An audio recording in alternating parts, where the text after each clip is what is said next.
আসসালামু আলাইকুম, hello everyone, welcome to my new blog. তো আজকে আবার নিয়ে আসলাম নতুন কিছু টপিকস শিশুদের নিয়ে। আমি চিন্তা ভাবনা করছি যে শিশুদের নিয়ে কিছু বলবো। সামাজিক অনেক কিছু আছে যেগুলো আসলে শেয়ার করাটা খুবই দরকার।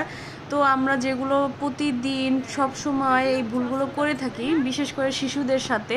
তো তো চলুন সঠিকভাবে শিশুদের কিভাবে লালন পালন করা যায় তার কিছু টিপস আপনাদেরকে টিপস নাম্বার 1, আমরা যেই ভুলগুলো সব সময় অহরহ করি সেটা হচ্ছে, যেমন ধরুন বাচ্চা খাচ্ছে না, বাচ্চা ঘুমাচ্ছে না, তখন আমরা কিন্তু ভয় দেখিয়ে বাচ্চাকে খাওয়ানোর চেষ্টা করি, ঘুম পাড়ানোর চেষ্টা করি, ভূত পেতের কথা বলি। আসলে এগুলো বলাটা ঠিক না, কারণ ভীতকর হিসেবে উপস্থাপন করা হবে, আর তার মধ্যে ভয় ভয় ভয়টা দানা বাঁধবে।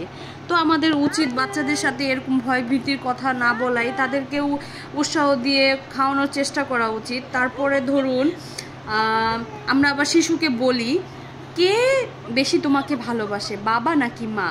এ ধরনের প্রশ্ন করলে শিশুর মনে বিভ্রান্তকর সৃষ্টি হয়। তো আমাদের উচিত এসব কথা বলা না। আমরা কিন্তু প্রত্যেকটা মা বাবাই হাসির ছলে, আনন্দের ছলে বলে থাকি যে তোমার বাবা তোমাকে বেশি ভালোবাসে না মা তোমাকে বেশি ভালোবাসে। আসলে আমাদের এই কথাগুলো বললে তাদের দ্বিধাদ্বন্দ্বের মধ্যে পড়ে যায়। তো আমাদের উচিত বাচ্চাদের ছোটোবেলা থেকে দ্বিধাদ্বন্দ্বের সাথে যেন তারা না বেড়ে ওঠে, তারা যেন দ্বিধাদ্বন্দ্ববিহীনভাবে বাঁচতে পারে, বড় হতে পারে।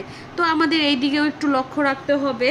তারপরে ধরুন আমরা কিন্তু শিশু যখন বাচ্চা যখন 7-8 বছর হয়ে যায়, আমরা ভাবি যে ওরা মনে হয় বড় হয়ে গেছে। তো আমরা কিন্তু তাদেরকে দোকানে পাঠাতে চাই টুকটাক কিছু আনার জন্য। যেমন শিশুকে টাকা দেই, বলি যে বাবা মুদির দোকানে যাও, যে বাজার কিছু একটা নিয়ে আসো। তো আসলে এগুলো আমাদের করা উচিত না, মুদির দোকানে পাঠানো উচিত না, টাকা দেওয়া উচিত না। এতে শিশু টাকা চিনে যায়, আর টাকা চিনে গেলে দেখা যায় প্রত্যেকটা শিশু তো আর একরকম না, এক একজন এক এক রকম। তো আমাদের এই কয়েকটা আজকে 3টা টিপস দিলাম, এগুলোর ভিতরে একটু লক্ষ্য রাখবেন যেন এইসব কাজ থেকে আমরা বিরত থাকি। তো সবাই ভালো থাকবেন, সুস্থ থাকবেন, চ্যানেলটা সাবস্ক্রাইব করবেন, লাইক কমেন্ট করে শেয়ার করবেন।